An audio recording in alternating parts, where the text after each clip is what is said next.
Hello friends, आज हम इस वीडियो में करने जा रहे हैं एक्सरसाइज 2.1 इन्वर्स ट्रिग्नोमेट्रिकल फंक्शन से। इसमें प्रिंसिपल वैल्यू निकालनी है साइन इन्वर्स माइनस के 1/2 की। तो सबसे पहले हमने क्या करना है कि साइन इन्वर्स माइनस के 1/2 जो है इसको हम y के इक्वल मान लेंगे। तो इसको y मान लिया। तो अब जो है साइन इन्वर्स को y की तरफ हम लेके आते हैं तो ये हो जाएगा माइनस के 1/, में जो 2 हैं वो साइन y के इक्वल हो जाते हैं। तो sine y is equal to minus के 1/2 लिया। अब जैसा कि हम जानते हैं कि 1/2 जो है ये वैल्यू तब आती है जब साइन की वैल्यू π/6 होती है। तो साइन π/6 इक्वल टू 1/2 होता है, जिसे आप साइन 30 डिग्री भी कह सकते हैं। तो यहाँ पर पाई में ही वैल्यू लेनी होती है, डिग्रीज में नहीं। तो इसमें जो है माइनस के जो है साइन π/6 लिख देंगे। अब हम साइन y की माइनस के साइन π/6 से कंपैरिजन नहीं कर सकते, तो साइन को जो है जो माइनस वाला साइन है उसको यहाँ से हटाना होगा। तो हम जानते हैं कि साइन माइनस थीटा जो होता है वो माइनस के साइन थीटा होता है, क्योंकि जो है माइनस का जो साइन थीटा है वो फोर्थ क्वाड्रेंट में है। जैसे ये आपको समझने के लिए देखिए, ये चारों क्वाड्रेंट बनाए तो इसमें जो है ये 0, ये π/2 और इधर ये पाई और ये 3π/2 होगा। तो इसमें जो है इसको 2π भी कह सकते हैं 0 को। तो यहाँ पर जो है थीटा फर्स्ट क्वाड्रेंट में होता है, तब ऑल जो होते हैं पॉजिटिव होते हैं, यानी कि 6 के 6 ट्रिग्नोमेट्रिकल फंक्शन यहाँ पॉजिटिव होते हैं। सेकंड वाले क्वाड्रेंट में हम देखते हैं कि साइन थीटा और कोसेक थीटा ही पॉजिटिव होते हैं, बाकी चारों जो हैं वो नेगेटिव होंगे। और थर्ड क्वाड्रेंट में टेन थीटा और कॉट थीटा पॉजिटिव होते हैं और बाकी सारे जो होते हैं वो नेगेटिव होते हैं। तो इधर जो है फोर्थ क्वाड्रेंट बचा, जो इसमें कॉस थीटा और सेक थीटा ही पॉजिटिव होते हैं, बाकी के चारों जो होते हैं उनकी वैल्यू नेगेटिव होती है।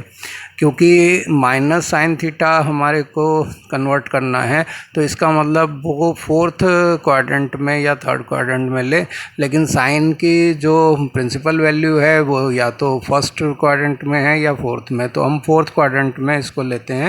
तो माइनस साइन थीटा जो है वो साइन माइनस थीटा के इक्वल हो जाएगा। तो साइन y जो है वो हो जाएगा साइन माइनस के π/6। तो ये हमारे पास आ गया। अब हम इनको कंपेयर कर सकते हैं क्योंकि दोनों एक जैसे हैं। तो y जो है वो माइनस के π/6 हो गया। तो इस तरह से कंपेयर करने से y जो है माइनस के π/6। अब हम ये देखते हैं कि ये उसकी रेंज में आता है कि नहीं। तो जैसा कि हम जानते हैं कि साइन इन्वर्स की जो रेंज है प्रिंसिपल वैल्यू ब्रांच में, वो जो है हमारी होती है इस तरह से कि ये माइनस के π/2 से लेके प्लस के π/2 तक होती है। तो इसको जो है यहाँ पर हम देखते हैं कि ये फोर्थ क्वाड्रेंट में होना चाहिए या फर्स्ट क्वाड्रेंट में होना चाहिए। तो हमारा जो ये y है ये फोर्थ क्वाड्रेंट में है, यानी कि इस रेंज के अंदर ही आता है। इसका मतलब ये प्रिंसिपल वैल्यू को डिफाइन कर रहा है, तो इसी के अंदर है। तो हम जो है इसको मान लेते हैं कि यहाँ पर क्योंकि ये सारा हमारा आ गया है, और साथ ही ये भी है कि साइन माइनस के π/6 जो हैं वो आपकी उसकी वैल्यू जो है वो माइनस के 1/2 के इक्वल है। तो इसको जो है आप यूँ कह सकते हैं कि माइनस के 1/2 की तरफ अगर साइन को लेके आते हैं तो साइन इन्वर्स माइनस के 1/2 जो हैं वो माइनस के π/6 हो जाते हैं। तो इसीलिए जो प्रिंसिपल वैल्यू है हमारी साइन इन्वर्स माइनस के 1/2 की, वो जो है माइनस के π/6 है। तो साइन के जो भी प्रिंसिपल वैल्यू आएगी, अगर वो नेगेटिव में दे रखा है एंगल, तो यहाँ पे जैसे ब्रैकेट में साइन इन्वर्स करके नेगेटिव होगा तो हमारे को फोर्थ क्वाड्रेंट में उसको लेनी होगी, और पॉजिटिव होगी तो फर्स्ट क्वाड्रेंट में आएगी। तो ये ध्यान रखना है। अब सेकंड क्वेश्चन है कि principal values of the following क्या है कि कॉस इन्वर्स √3/2। तो ये हमारे को यहाँ देखना। तो सॉल्यूशन इसका करने इस तरह से करेंगे कि कॉस इन्वर्स √3/2 जो है इसको हम x मान लेते हैं या y मान लेते हैं, कुछ भी मान सकते हैं आप, हमने y मान लिया, तो ये cos y जो है वो हो जाएगा √3/2। तो √3/2 आ गया। अब हमें पता है कि cos की वैल्यू √3/2 कब होती है, तो इसके लिए जो है यहाँ पे बता रहे हैं कि जैसे cos की वैल्यू जो है वह आपकी π/6 जब होती है तब इसकी वैल्यू √3/2 होती है। π/6 का मतलब 30 डिग्री, तो 30 डिग्री पे होती है, तो पाई में ही इसकी वैल्यू को लेंगे, तो हम यहाँ लिख देते हैं cos π/6।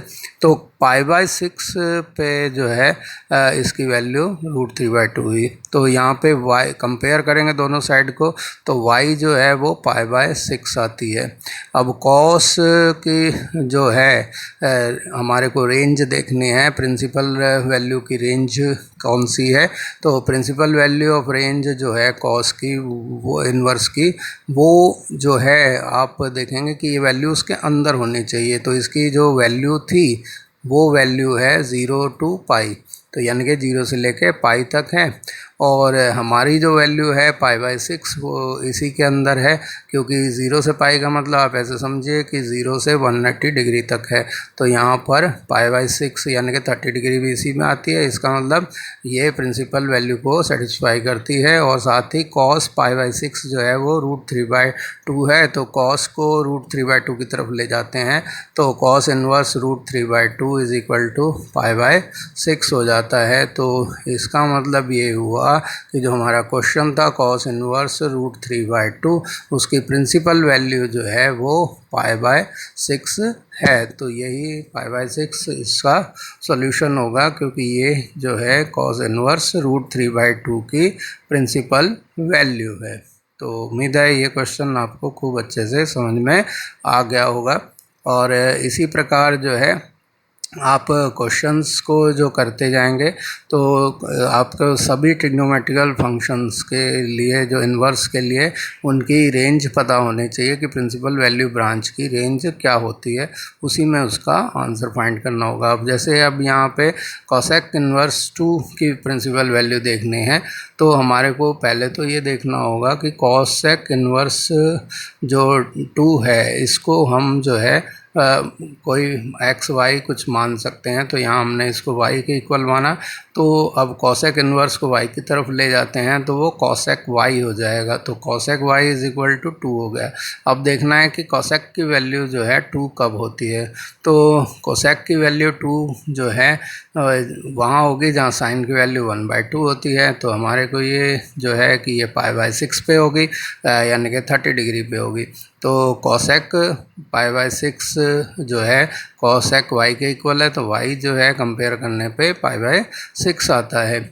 और जो रेंज है प्रिंसिपल वैल्यू ब्रांच की इसकी कोसेक इन्वर्स की वो साइन वाले के तरह ही होती है, लेकिन फ़र्क ये है कि यहाँ जहाँ साइन की वैल्यू 0 होती है तो कोसेक में वो इन्फिनिटी में चेंज हो जाएगी, इसलिए उसको जो है यहाँ से इस रेंज में से हटा देंगे। तो ये माइनस के π/2 से π/2 होगी, लेकिन इसमें से साइन की वैल्यू क्योंकि 0 पे इन्फिनिटी वो 0 साइन 0 डिग्री पे 0 होती है, तो कोसेक की 0 पे इन्फिनिटी होगी, इसलिए इसको जो है नॉन डिफाइंड होगी तो 0 को हटा देते हैं इसमें से रेंज में से।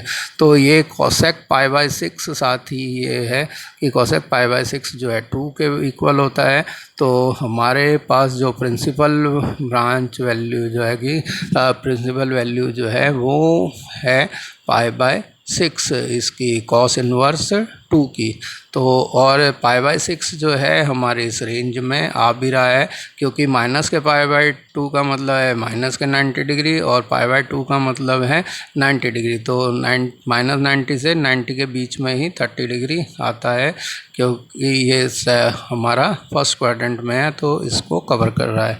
तो find the principal values of the following, तो tan इनवर्स -√3, तो ये वैल्यू जो है हमारे को निकालनी है। तो हम जो है टेन इनवर्स माइनस के रूट थ्री जो है इसको y मान लेंगे। तो इसको जो है हमने y ले लिया, तो अब टेन इनवर्स को y की तरफ ले जाते हैं तो टेन y जो है वो माइनस के रूट थ्री के इक्वल हो जाता है। अब रूट थ्री की वैल्यू जो है टेन की वो 60 डिग्री यानी कि π/3 पे होती है रूट थ्री।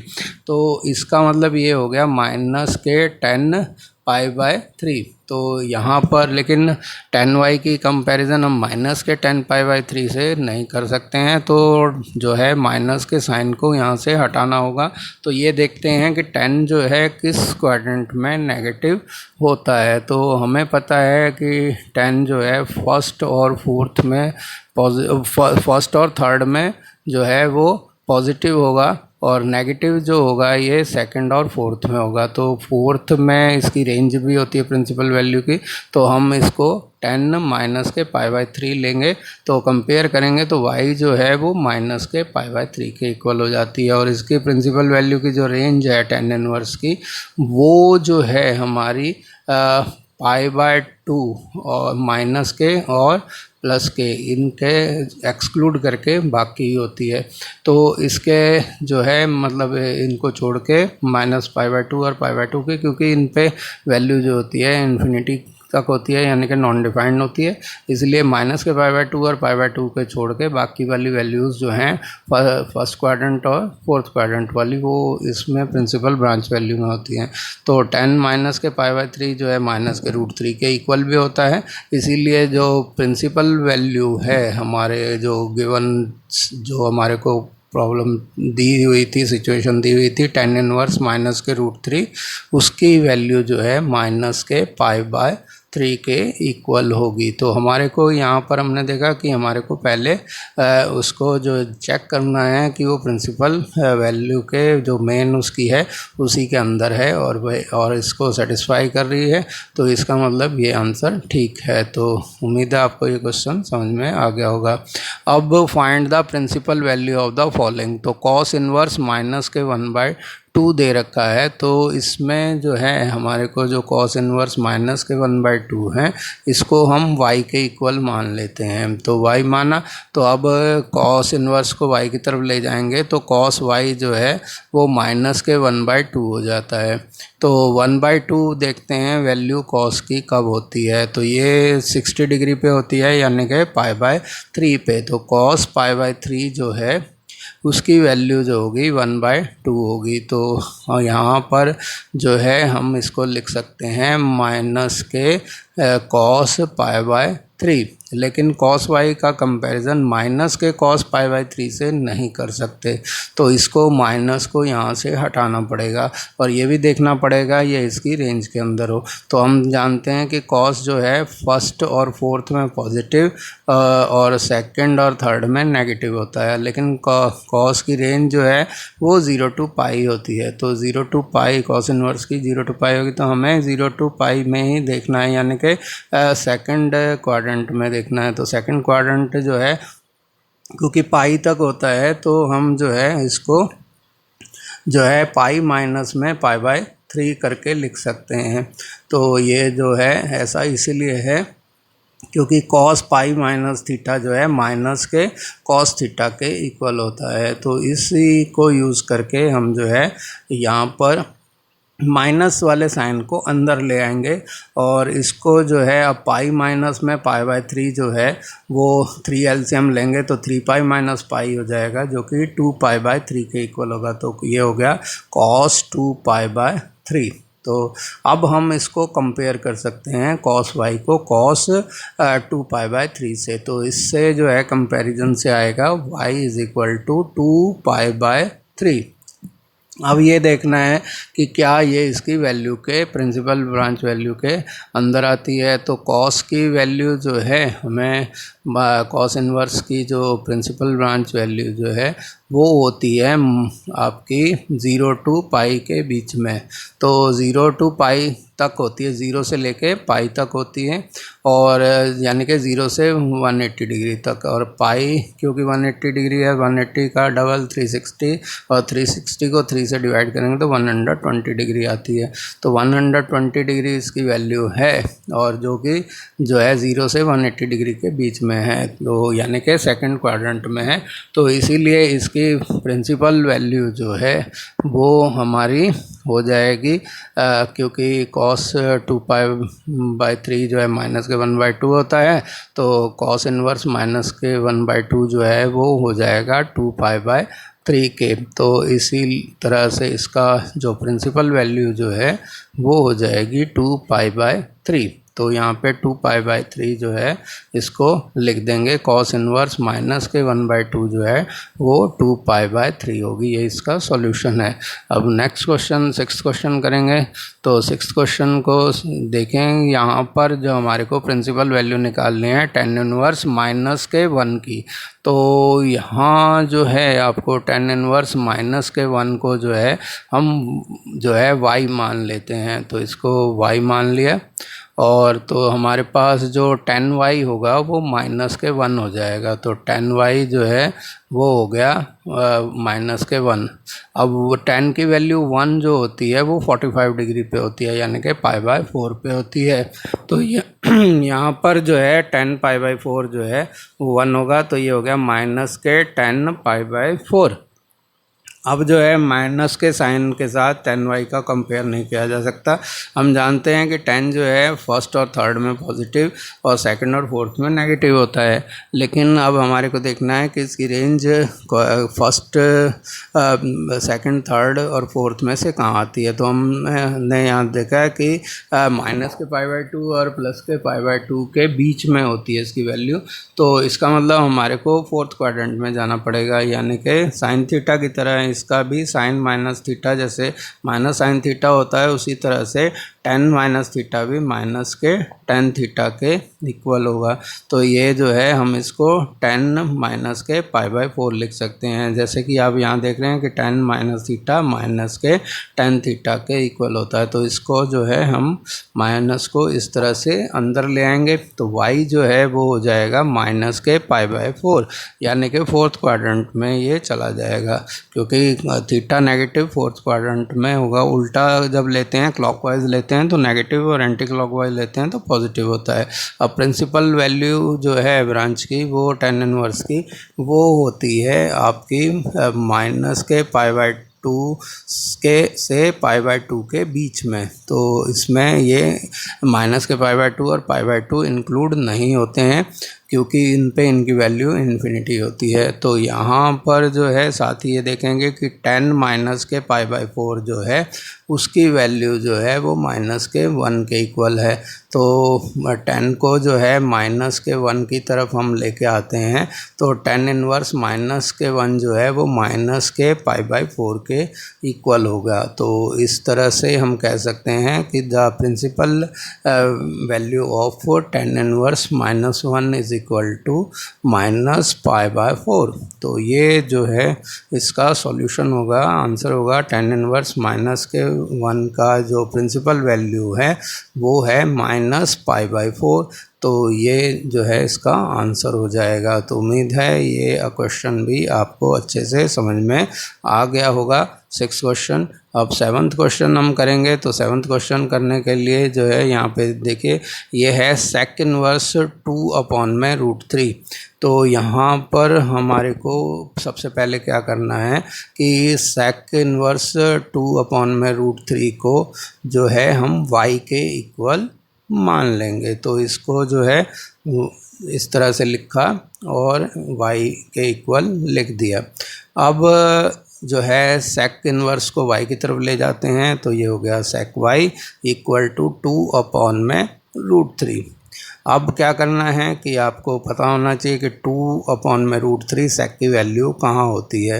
तो ये जो है 30 डिग्री पर होगी, क्योंकि cos की वैल्यू √3/2 होती है 30 डिग्री पर, और सेक उसका रेसिप्रोकल होता है। तो सेक जो है 30 डिग्री यानी कि π/6 जो होगी उस पर इसकी वैल्यू जो है वो हमारी 2/√3 होगी। तो सेक π/6 जो है वो 2/√3 के इक्वल है। तो इस तरह से इसको जो है हम इस तरह से 2/√3 की जगह रिप्लेस करके सेक π/6 लिख देंगे। अब दोनों साइडों को कंपेयर करेंगे तो y जो है वो π/6 के इक्वल आता है। तो y π/6 हो गया। तो अब हम देखते हैं कि इसकी प्रिंसिपल ब्रांच वैल्यू कहाँ पर है सेक इनवर्स की। तो इसकी रेंज का हमें पता होना चाहिए। तो इसकी रेंज जो है कॉस के जैसी ही होती है, लेकिन जहाँ कॉस 0 होगा उसको एक्सक्लूड करना पड़ेगा, क्योंकि सेक में वो जो है इन्फिनिटी में यानी कि नॉन डिफाइंड में चेंज हो जाएगा। तो कॉस की वैल्यू π/2 पे 0 होती है, तो माइनस के π/2 कर देंगे यहाँ पर, क्योंकि π/2 को हटाना है इस रेंज में से। तो इस तरह से हम ये लिख देते हैं कि 0 से पाई तक है, लेकिन उसमें π/2 शामिल नहीं है। तो यहाँ पे सेक π/6 जो है वो है 2/√3। तो सेक π/6 2/√3 है। तो सेक को जो है 2/√3 की तरफ ले जाएंगे, तो सेक इनवर्स 2/√3 जो है वो π/6 के इक्वल हुआ। तो इस तरह से प्रिंसिपल वैल्यू जो है सेक इनवर्स 2/√3 की, वो सेक इनवर्स 2/√3 जो है वो वैल्यू जो है हमारी π/6 के इक्वल है।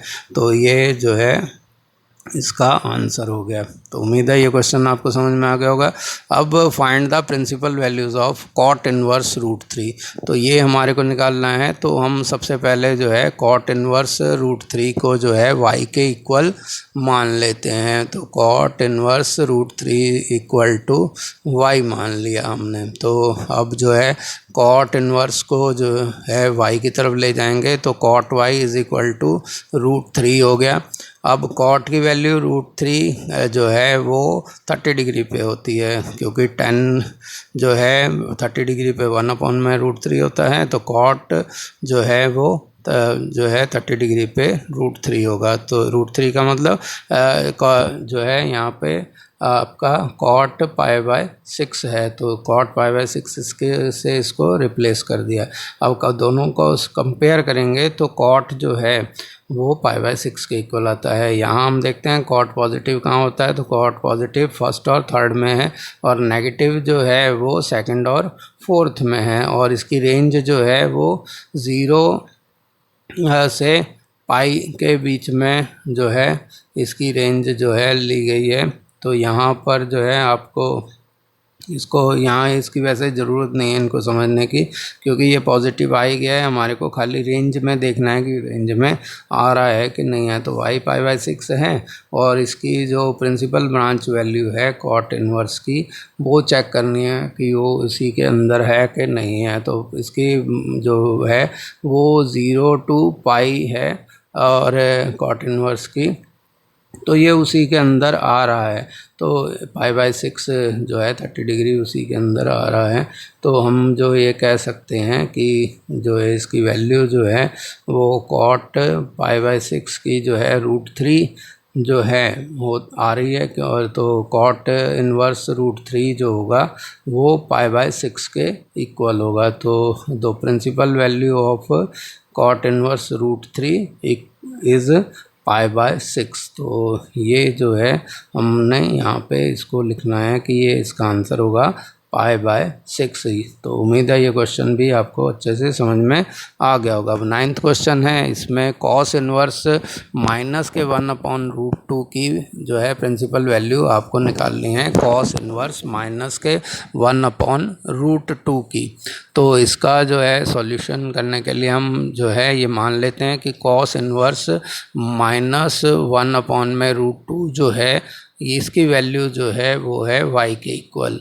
तो इसको जो है हम कॉस y जो है वो माइनस के 1/√2 √2 ले लेते हैं। और अब हम देखते हैं कि 1/√2 इसकी वैल्यू जो है वो 45 डिग्री पे होती है, यानी कि π/4 पे। तो cos π/4 जो है वो 1/√2 होता है। तो जो ये 1/√2 है, इसकी जगह हम cos π/4 लिख देते हैं। इसका मतलब cos y जो है माइनस के cos π/4 के इक्वल हुआ। तो यहाँ जो है ये आप देख रहे हैं कि कॉस नेगेटिव आ गया है। तो नेगेटिव जो है ये सेकंड क्वाड्रेंट में भी है, थर्ड में भी है, लेकिन इसकी रेंज क्योंकि 0 to π होती है, तो हम जो है इसको सेकंड क्वाड्रेंट में लेके चलेंगे और इसको पॉजिटिव बनाने के लिए पाई, क्योंकि यहाँ से पाई माइनस करेंगे तो ये 0 है, ये π/2 है, और ये पाई है, और ये 3π/2 है।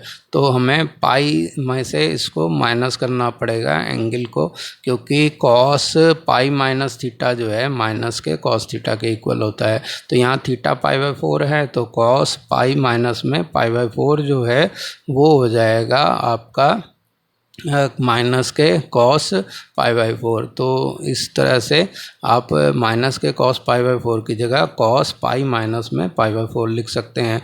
अब इनको सॉल्व करेंगे, 4 एलसीएम लेंगे तो 4 पाई माइनस के पाई जो है 3π/4 हो जाते हैं। अब कॉस वाई जो है वो कॉस 3π/4 के इक्वल है।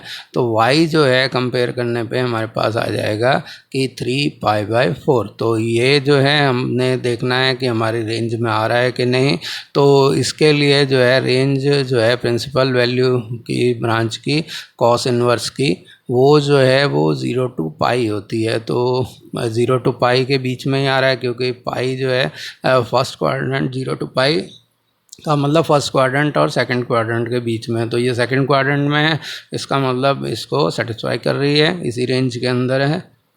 तो ये जो है, साथ ही हमें ये भी पता है कि कॉस 3π/4 जो है वो जो है माइनस के 1/√2 के इक्वल होता है। तो इस तरह से कॉस को इसकी तरफ ले जाएंगे तो कॉस और ब्रैकेट में माइनस के 1/√2 जो है वो 3π/4 के इक्वल हो जाएगा। तो इसकी प्रिंसिपल वैल्यू जो है आपकी कॉस इन्वर्स माइनस के 1/√2 की जो प्रिंसिपल वैल्यू है वो 3π/4 के इक्वल हो जाएगी। तो ये जो है आपका आंसर होगा कि इसकी प्रिंसिपल वैल्यू जो है वो है 3π/4। तो यही जो है इसका आंसर है, जो कि 3π/4। तो उम्मीद है आपको ये क्वेश्चन भी समझ में आ गया होगा। अब 10th क्वेश्चन लेते हैं कि find the principal value of the following cosec inverse minus √2। तो यहाँ पर जो है इसको सॉल्व करने के लिए हम जो है कॉसेक इनवर्स माइनस के √2 को y मान लेते हैं। तो इसको जो है हमने y मान लिया, और जो है इससे क्या होगा कि आपका जो कॉसेक y है वो जो है माइनस के √2 हो जाएगा। तो cosec y is equal to minus के √2। तो अब जो है देखना है कि √2 कॉसेक की वैल्यू कब होती है। तो साइन की वैल्यू 1/√2 होती है, वो होती है 45 डिग्री पे, यानी कि π/4 पे।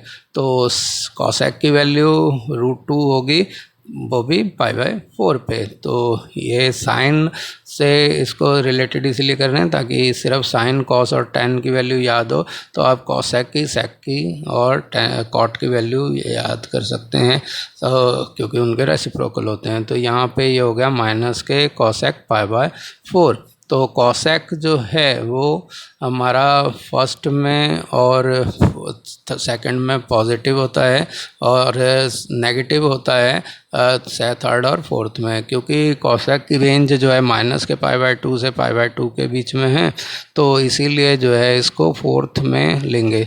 तो फोर्थ में का मतलब है कि कॉसेक जो है माइनस थीटा जो है वो माइनस के कॉसेक थीटा के इक्वल होता है। फोर्थ क्वाड्रेंट में नेगेटिव वैल्यू होती है। तो इस तरह से जो है ये हो जाएगा कॉसेक माइनस के π/4। तो ये आपकी वैल्यू जो है कॉसेक y की वैल्यू है। तो कॉसेक y जो है वो कॉसेक माइनस के पाई बाई 4 के इक्वल है। तो y जो है कंपेयर करेंगे तो माइनस के पाई बाई 4 के इक्वल आ जाता है। अब माइनस के पाई बाई 4 का मतलब है जो है आपका ये फोर्थ क्वाड्रेंट में है। तो हमारे को पता है कि जो प्रिंसिपल वैल्यू है ब्रांच की कॉसेक इन्वर्स की, वो जो है हमारी होती है उसको आप जो है माइनस के पाई बाई 2 से पाई बाई 2 के बीच में, लेकिन उसमें जो है जहाँ साइन की वैल्यू ज़ीरो होती है वहाँ पे इसकी वैल्यू कॉसेक की इन्फिनिटी होती है। तो ज़ीरो को जो है इसमें से एक्सक्लूड करना पड़ता है, इसमें से निकाल देंगे इस रेंज में से। तो ये जो है इस तरह से इसकी रेंज आ गई। अब आपको जो है ये भी पता है कि कॉसेक जो है माइनस के पाई बाई 4 वो माइनस के √2 के इक्वल होता है। अभी आपने इसको चेंज किया था तो यहाँ पे आ जाएगा माइनस के √2। तो अब कॉसेक को माइनस के √2 की तरफ ले जाते हैं तो कॉसेक माइनस के √2 जो है वो माइनस के पाई बाई 4 होंगे। तो इस तरह से जो है प्रिंसिपल वैल्यू जो है हमारे दी हुई सिचुएशन की कॉसेक माइनस के पाई बाई 4 की, वो जो है वो होगी माइनस के √2। तो इस तरह से इसका सॉल्यूशन जो होगा, इसका आंसर जो होगा वो है माइनस के √2। तो ये जो है आपको उम्मीद है अच्छे से माइनस के पाई बाई 4 जो है इसका आंसर होगा, जो आपको समझ में आ गया होगा।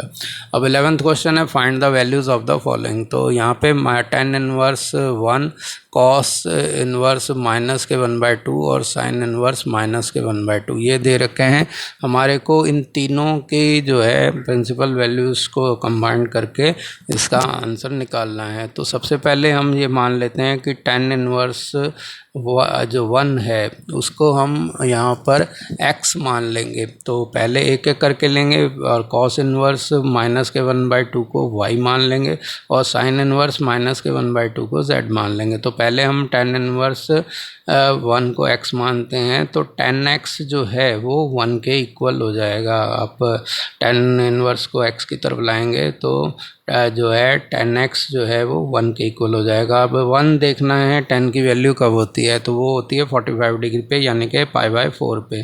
तो tan पाई बाई 4 जो है वो tan x के इक्वल हो गया। तो कंपेयर करेंगे तो x जो है वो पाई बाई 4 होगा। तो x जो है पाई बाई 4 होता है। तो यहाँ पर साथ ही ये देख रहे हैं कि tan इनवर्स का जो प्रिंसिपल वैल्यू ब्रांच है वो जो है आपकी क्या है कि माइनस पाई बाई 2 और पाई बाई 2 के बीच में है। तो माइनस पाई बाई 2 और पाई बाई 2 को छोड़ के बाकी, तो क्योंकि ये हमारे इसके बीच में ही आ रही है तो इसीलिए जो है आपकी जो tan इनवर्स 1 है उसकी वैल्यू जो है वो हो जाएगी पाई बाई 4। तो यहाँ पे पाई बाई 4 इसकी वैल्यू आ जाएगी। तो यहाँ पर आप इसको ऐसे भी लिख सकते हैं x is equal to pi by 4, और क्योंकि x हमने tan इनवर्स 1 को माना था तो उसकी वैल्यू आ गई पाई बाई 4। तो tan इनवर्स 1 की वैल्यू आ गई पाई बाई 4। अब जो है हम cos इनवर्स माइनस के 1/2 को जो है y मान लेते हैं। तो y मान लेंगे तो cos y जो है वो हो जाएगा माइनस के 1/2। तो ये हो जाता है, तो माइनस के 1/2 हो गया। तो अब आपको क्या करना है कि cos y को माइनस के 1/2 की तरफ ले जाते हैं। तो नहीं वो क्योंकि वो तो आप पहले कर चुके हैं। तो यहाँ पे देखना 1/2 वैल्यू कब होती है, तो होती है 60 डिग्री यानी कि पाई बाई 3 पे। तो ये हो गया माइनस के cos पाई बाई 3। तो यहाँ पर जो है आप इसको जो है पाई माइनस में पाई बाई 3 करके नेगेटिव साइन को अंदर ले जाएंगे, ख़त्म कर देंगे। तो ये हो जाएगा cos 2 पाई बाई 3। तो जैसा प्रीवियस क्वेश्चंस में भी हमने किया था। तो ये जो है y जो है कंपेयर करेंगे तो 2 पाई बाई 3 के इक्वल हो जाएगी, क्योंकि cos y जो है cos 2 पाई बाई 3 के इक्वल है। तो y जो है 2 पाई बाई 3 हो गया। अब y क्योंकि आपका कॉस इन्वर्स माइनस के 1/2 था, तो इसका मतलब कॉस इन्वर्स माइनस के 1/2 की वैल्यू जो है वो 2π/3 हो गई। तो अब हमें देखना है कि क्या ये इसके वैल्यू के अंदर ही है। माइनस के यहाँ पे 2π/3 जो है वो सेकंड क्वाड्रेंट में है, और कॉस इन्वर्स की वैल्यू जो है 0 to π यानी कि फर्स्ट और सेकंड क्वाड्रेंट पूरा उसमें इंक्लूड है। इसका मतलब ये वैल्यू करेक्ट है, प्रिंसिपल वैल्यू ही है। तो कॉस इन्वर्स माइनस के 1/2 जो है वो 2π/3 हो जाएगा। तो 2π/3 यहाँ पर हम इसको लिख देते हैं।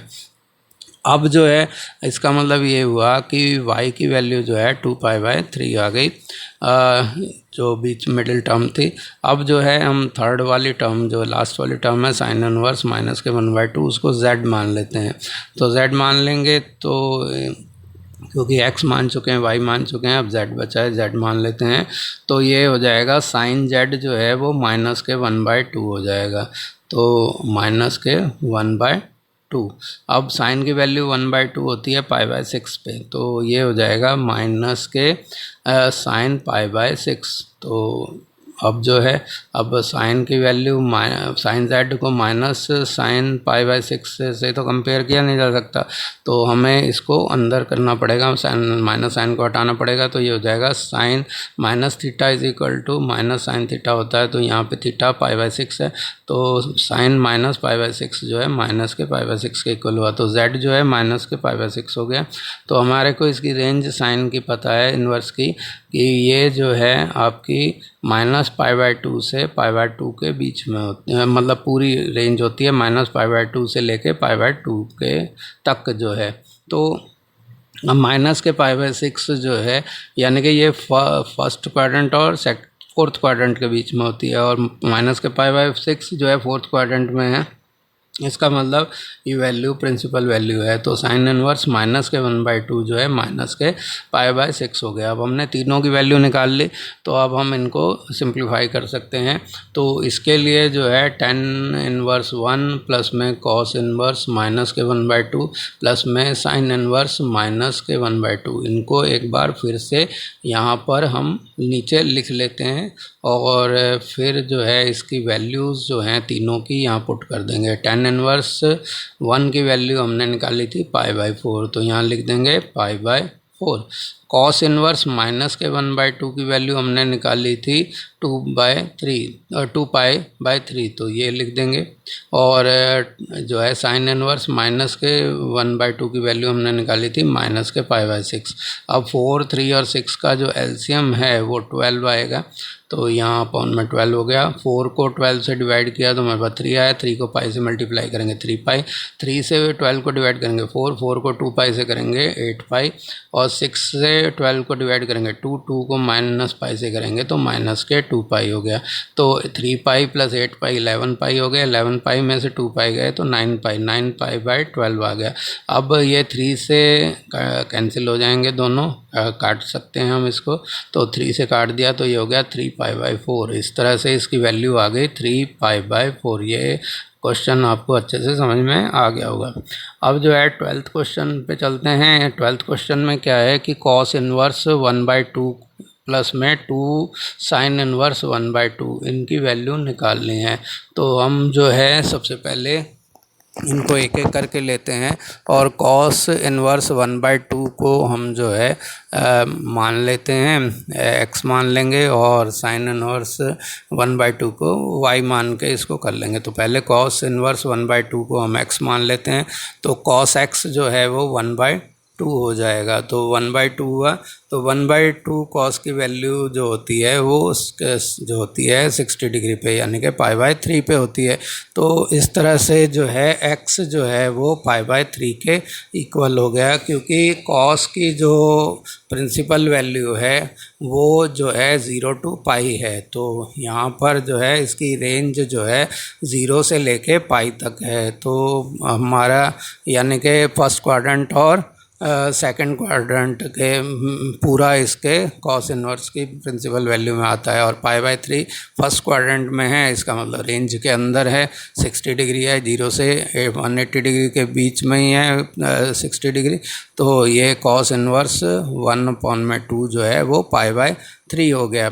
तो अब जो है हमने पहले का निकाल लिया, अब हम 2 साइन इनवर्स 1/2 का नहीं निकालेंगे, बल्कि सिर्फ साइन इनवर्स 1/2 की वैल्यू निकालनी है। तो इसको हम y मान लेते हैं, तो साइन y जो है वो 1/2 हो जाएगा।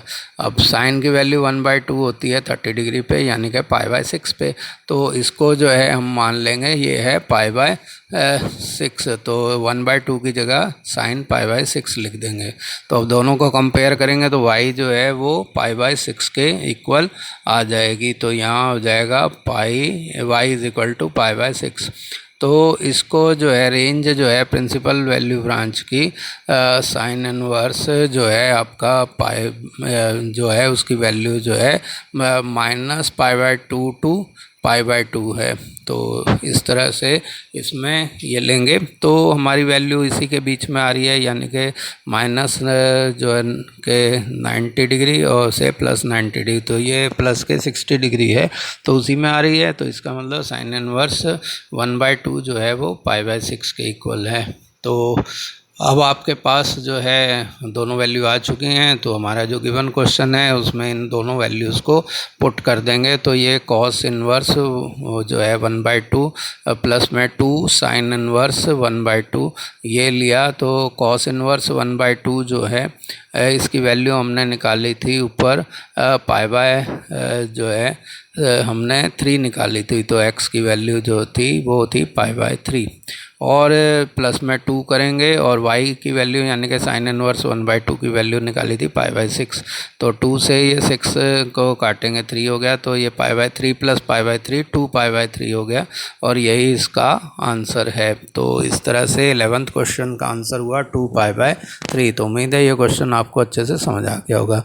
अब 13th क्वेश्चन है, if sine inverse x = y then, तो a b c और d में से इसकी वैल्यूज़ हमारे को फाइंड करनी है। तो यहाँ जो है साइन इनवर्स x जो है वो y के इक्वल है, तो x जो है साइन y के इक्वल होगा। तो ये लेकिन हमारे को इसमें देखना है कि इसकी प्रिंसिपल वैल्यू क्या है। तो यहाँ पे जो है ये आप x = साइन y लिख सकते हैं, लेकिन प्रिंसिपल वैल्यू को आपको देखना है कि प्रिंसिपल वैल्यू क्या है इस रेंज की साइन इनवर्स वाले की। तो उससे जो है आपको, क्योंकि यहाँ कोई डिग्री में या रेडियन में कोई वैल्यू तो दे नहीं रखी है, तो सीधा सीधा आपको रेंज साइन इनवर्स की रेंज देखनी पड़ेगी। तो साइन इनवर्स की जो रेंज है वो -पाई/2 से लेके पाई/2 तक है, तो इसमें इस रेंज के बीच में है, यानी कि y जो होगा वो इनके बीच में होना चाहिए, y की वैल्यू जो है वो बीच में होनी चाहिए। ऊपर ये लिखा हुआ व्यर्थ है, इसकी कोई ज़रूरत नहीं है, आप खाली जो है माइनस के पाई/2 और से लेके पाई/2 के बीच में वैल्यू होनी चाहिए। तो इसका मतलब ये हुआ कि y जो है वो इसमें पाई/2 और -पाई/2 भी इंक्लूड है, तो इसीलिए y जो है वो ग्रेटर देन और इक्वल टू माइनस के पाई/2 और लेस देन और इक्वल टू पाई/2 होगा। तो ये बी ऑप्शन जो है वो करेक्ट ऑप्शन है, हम इसको रेंज से डायरेक्टली निकाल सकते हैं। अब 14th क्वेश्चन है कि tan इनवर्स √3 माइनस में sec इनवर्स -2 किसके इक्वल है। तो यहाँ पर जो है हम पहले इसको मानेंगे कि tan इनवर्स जो यहाँ पे √3 है, यहाँ पे एक ऑप्शंस में है कि 2 बार a लिखा हुआ है, तो a और cd है, तो a b cd पढ़ लें, यानी कि माइनस के पाई/3 जो है वो b है। तो ये जो है tan x जो है वो √3 है, तो √3 tan की वैल्यू होती है 60 डिग्री पे, तो tan पाई/3 जो है वो x के tan x जो है पाई/3 हुआ, तो x जो है पाई/3 हो गया। और हमें पता है कि tan की जो प्रिंसिपल वैल्यू जो है वो उस में ये रेंज आती है, उस रेंज में ये आ जाएगा, क्योंकि उसकी वैल्यू जो है -पाई/2 और π/2 के बीच में है, यानी कि -π/2 और π/2 इसमें शामिल नहीं है। तो जो है हमारा ये फर्स्ट क्वाड्रेंट और फोर्थ क्वाड्रेंट के बीच में है वैल्यू, तो हमारा ये फर्स्ट क्वाड्रेंट में ही आ रहा है π/3, तो इसका मतलब ये प्रिंसिपल वैल्यू है इसकी। अब जो है हम सेक इन्वर्स -2 की वैल्यू निकालनी है, तो इसको जो है हम जो है y मान लेते हैं। तो सेक इन्वर्स -2 को y मान लिया, तो सेक y जो है वो -2 के इक्वल हो जाएगा।